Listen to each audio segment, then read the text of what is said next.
Bonjour, alors je m'appelle Julie Jézéquel, je suis l'auteur de ce livre que j'adore, qui s'appelle L'école me déteste, que j'ai coécrit avec Baptiste Miromont.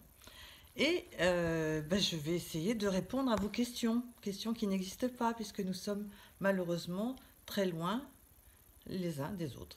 Alors, pour ne pas tricher, j'ai demandé à des enfants de mon entourage d'imaginer des questions qu'ils pourraient avoir envie de me poser. Alors les questions qu'ils m'ont préparées, elles sont là. Je ne vais pas tricher, je les fais tomber dans un grand chapeau qui est à côté de moi. Il y en a une dizaine et je vais, sous vos yeux ébahis, en tirer 5. Voilà, et je vais essayer de répondre. Alors, première question que je tire, la voilà. Gagnez-vous beaucoup d'argent en écrivant des livres? Ben non. Ben non. Je ne gagne pas ma vie en écrivant des livres, malheureusement j'ai envie de dire. Je gagne ma vie en écrivant des scénarios pour la télévision. Voilà, j'écris des téléfilms depuis une vingtaine d'années. J'étais longtemps comédienne et puis j'avais tellement envie d'écrire que j'ai commencé ce métier de scénariste et c'est avec ça que je gagne ma vie. Et quand je n'écris pas de scénarios, eh ben, j'écris des livres. Voilà, une question. Hop, j'en tire une autre. Écrivez-vous des choses que vous ne montrez à personne? Oui, ça m'arrive. Surtout la liste des courses, en fait. Une autre. Quelle est la plus grande qualité pour être écrivain? Alors, je ne sais pas. Je dirais que la plus grande qualité, c'est la persévérance.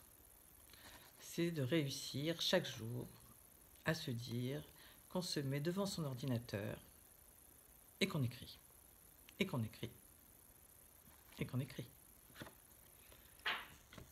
Une autre question? Hop! De quoi parle L'école me déteste? Eh oui, de quoi ça parle? Alors, ça parle d'un petit garçon qui rentre au CM2 après avoir sauté une classe et qui, dans cette nouvelle classe, eh bien, se fait harceler par les trois plus âgés de la classe, parce que évidemment, comme il a sauté une classe, ce petit Ferdinand, il est plus jeune que les autres. Et il se fait taper, moquer à la récréation et malheureusement, son institutrice est incapable de faire arrêter ce harcèlement. Alors le petit Ferdinand, il va avoir la vie très difficile et c'est comment sa famille, quand elle va enfin comprendre qu'il a des problèmes à l'école, parce qu'il ne le dit pas tout de suite, va essayer de l'aider. Voilà, c'est une histoire triste sur un sujet grave, mais j'espère écrite de façon assez rigolote, parce que le petit Ferdinand, il a 2 grands frères, il a des parents assez marrants, et ils essayent vraiment de l'aider, chacun avec des solutions. C'est peut-être la dernière question. Hop, au hasard.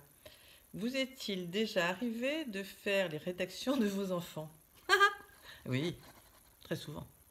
Très souvent, j'ai trois grands-fils, et quand ils étaient petits et que les devoirs n'étaient pas faits le dimanche soir, ou que je trouvais que leur rédaction était nulle, je disais, mais c'est pas possible, enfin, fais un effort, moi j'aime tellement écrire. Donc, de temps en temps, je leur ai dicté, parce que je trouvais que c'était mieux ce que je disais. Le problème, c'est que j'ai toujours eu de très mauvaises notes. Et bien que tout ça se soit passé il y a de nombreuses années, j'en suis encore très vexée. Et ça ne m'a pas donné un très bon sentiment vis-à-vis des institutrices ou des instituteurs ou des professeurs de mes enfants. Évidemment, je ne pouvais pas aller leur dire que c'est moi qui l'avais écrit et que je ne comprenais pas pourquoi mon fils n'avait eu que 10, 11 ou 12, là où je pensais mériter 15 ou 16. Bon, allez, j'avais dit que je faisais que 5 questions et 5 réponses. Peut-être que j'en fais encore une. Allez, cette fois, c'est la DER. Quel conseil pouvez-vous donner à une personne qui voudrait devenir écrivain? Je dirais qu'elle fasse comme moi, qu'elle se lève le matin à 5 heures et qu'elle se mette devant sa table de travail, devant son ordinateur ou devant un cahier, et qu'elle écrive, et qu'elle écrive, et qu'elle écrive. Allez, je termine cette petite vidéo et j'aurais vraiment aimé vous rencontrer.